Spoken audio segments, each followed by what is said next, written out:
آج دنیا ہر گناہ کو معاف کرنے تیار ہے، دنیا ہر گناہ کو معاف کرنے تیار ہے، لیکن ایک گناہ ایسا ہے جس کو دنیا معاف کرنے تیار نہیں ہے۔ میں دنیا کی بات کر رہا ہوں، اللہ تعالیٰ کی بات نہیں کر رہا ہوں، میں دنیا کی بات کر رہا ہوں کہ دنیا ہر گناہ معاف کرنے تیار ہے۔ آپ لوگ بھی غور سے سنیے گا،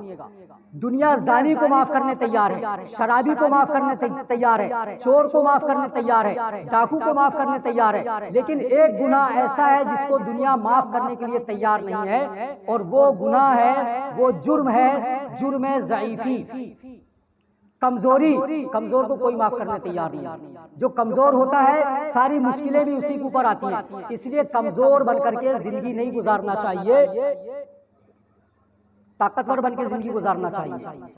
قتیل شفائی کہتا ہے کہ دنیا میں اس سے بڑا منافق نہیں کوئی، دنیا میں اس سے بڑا منافق نہیں کوئی جو ظلم تو سہتا ہے بغاوت نہیں کرتا، جو ظلم تو سہتا ہے بغاوت نہیں کرتا۔ تو دنیا جرم ضعیفی کو معاف کرنے تیار نہیں ہے، یہ ایک ایسا گناہ ہے جس کو لوگ بھی نہیں معاف کرنے کے لیے تیار ہے جرم ضعیفی کی سزا مرگ مفاجات۔ شعر ہے، سنیے گا، کہ تقدیر کے قاضی کا یہ فتویٰ ہے ازل سے کہ ہے جرم ضعیفی کی سزا مرگ مفاجات۔ کہتے ہیں کبھی گوشت نہ کھاتا تھا معاذی، ہمیشہ پھل پھول پہ کلتا تھا گزر اوقات، ایک دوست نے بھونا ہوا تیتر اسے بھیجا، شاید کہ اسی ترکیب، شاید کہ وہ شاطر اسی ترکیب سے ہو مات۔ یہ خان تر و تازہ معاذی نے جو دیکھا، کہنے لگا وہ صاحب غفران لزومات، اے مرغ کے بیچارہ ذرا یہ تو بتا تو تیرا وہ گناہ کیا تھا، یہ ہے جس کی مکافات، افسوس صد افسوس کے شاہی نہ بنا تو، دیکھے نہ تیری آنکھ نے فطرت کے اشارات، تقدیر کے قاضی کا یہ فتویٰ ہے ازل سے ہے جرم ضعیفی کی سزا مرگ مفاجات۔ سائنٹسٹ ہے ابو الاعلیٰ معاذی، جس نے بہت ساری ایجادات کی، میں کبھی کسی موقع پر بتاؤں گا کہ سب سے پہلے کن لوگوں نے ایجادات کیا کی، اور وہ مسلم سائنٹسٹ تھے۔ یہ گوشت نہیں کھاتا تھا، تو اس کے دوست نے اس کو بھونا ہوا تیتر بھیجا، خوب مسالے دار اور گھی میں فرائی کر کے، شاید کہ کہیں وہ کھا لے۔ تو جب اس نے یہ کھانا دیکھا تو وہ کہنے لگا کہ اے مرغ کے بیچارہ ذرا یہ تو بتا تو وہ تیرا گناہ کیا تھا، یہ ہے جس کی مکافات، کہ اے مرغ ذرا یہ بتا، اے تیتر یہ بتا کہ تیرا وہ گناہ کیا تھا جس کی یہ تیرے کو سزا ملی، کہ تیرے کو تیر مارا گیا اور تیرے کو ذبح کیا گیا اور تیرے کو بھون کر کے مجھ تک پہنچا دیا گیا۔ تو پھر خود ہی کہتا ہے کہ افسوس صد افسوس کے شاہی نہ بنا تو، دیکھے نہ تیری آنکھ نے فطرت کے اشارات، کہ تو بھی پرندہ ہے اور شاہین بھی پرندہ ہے، تجھ کو شاہین کی طرح آسمان کی بلندیاں بلا رہی تھی، دعوت دے رہی تھی اونچائی کی، لیکن افسوس کہ تو زمین کا کیڑا بنے رہا، زمین سے چمٹے رہا اور تو شاہین نہیں بنا، اس لیے تیرا یہ حشر ہوا۔ تو ہے جرم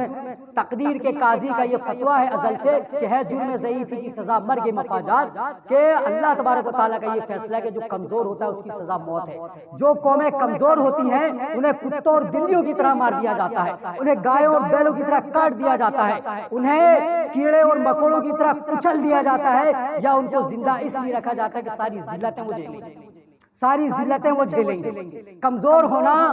اور اسی طریقے سے غریب ہونا یہ دینداری نہیں ہے، جنت کا ٹھیکہ نہیں ہے۔ نبی کریم صلی اللہ علیہ وسلم نے فرمایا کہ المؤمن القوی خیر من المؤمن الضعیف، کہ طاقتور مومن کمزور مومن سے بہتر ہے۔ اس لیے مسلمان کو طاقتور ہونا چاہیے، چاہے مال کے اعتبار سے، دولت کے اعتبار سے، شہرت کے اعتبار سے، اور اسی طریقے سے سیاست کے اعتبار سے، تعلیم کے اعتبار سے، ہر طریقے سے مسلمان کو مضبوط ہونا چاہیے۔ جہل بھی ایک کمزوری ہے، جہل بھی ایک کمزوری ہے، رائے کا صحیح نہ ہونا بھی ایک کمزوری ہے، اور صحیح شعور کا نہ ہونا بھی ایک کمزوری ہے۔ بلکہ علماء اکرام نے تو لکھا ہے کہ طوفان باد بارہ سے قوموں کو وہ نقصان نہیں پہنچتا، زلزلے آ جائیں، بارش آ جائے، طوفانی تباہی آ جائے، بستیوں کو وہ نقصان نہیں پہنچتا جو شعور صحیح کی محرومی کی وجہ سے پہنچتا ہے۔ قوموں کو وہ نقصان پہنچتا نہیں طوفانوں کی وجہ سے جو شعور صحیح کی محرومی کی وجہ سے پہنچتا ہے۔ جس قوم کے اندر صحیح شعور نہیں ہوتا وہ قومیں برباد ہو جاتی ہیں، اس قوم کو مار دیا جاتا ہے، یہ اپنی موت نہیں مرتی، ان کو مار دیا جاتا ہے، گائے کتوں اور بلیوں کی طرح مار دیا جاتا ہے۔ تو یہ صحیح شعور کہاں سے پیدا ہوگا؟ سوال ہے کہاں سے پیدا ہوگا یہ صحیح شعور؟ تعلیم سے، تعلیم سے پیدا ہوگا۔ اس لیے میں آپ لوگوں سے یہ کہوں گا کہ تعلیم کو حاصل کرو، پڑھو پڑھاؤ اور معاشرے میں اس چیز کا رواج ڈالو. میں نوجوانوں سے بھی کہوں گا کہ وہ لوگ بھی آگے آئیں اور اس کام میں بڑھ چڑھ کر حصہ لیں اور جو کچھ ہو سکتا ہے گاؤں کی ترقی کے لیے کام کریں. اور مزید ویڈیوز دیکھنے کے لیے ہمارے یوٹیوب چینل کو سبسکرائب کریں، بیل آئیکن دبانا نہ بھولیں اور شیئر ضرور کریں. فجزاکم اللہ خیرا.